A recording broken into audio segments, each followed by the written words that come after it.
Yang kita inginkan adalah anak-anak yang ketika mereka terbangun di tengah malam, mereka mendoakan kita, Rabbi habli minas salihin.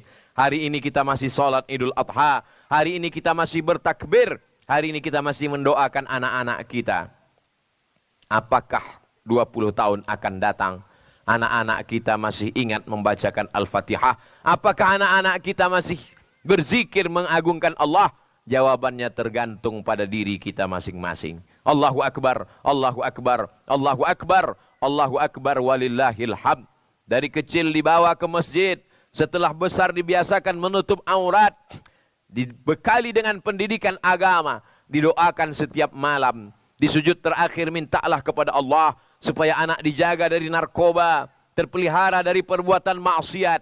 Kalau sudah begitu pendidikannya, rusak juga akalnya, hancur juga hatinya, kita berarti disuruh Allah beribadah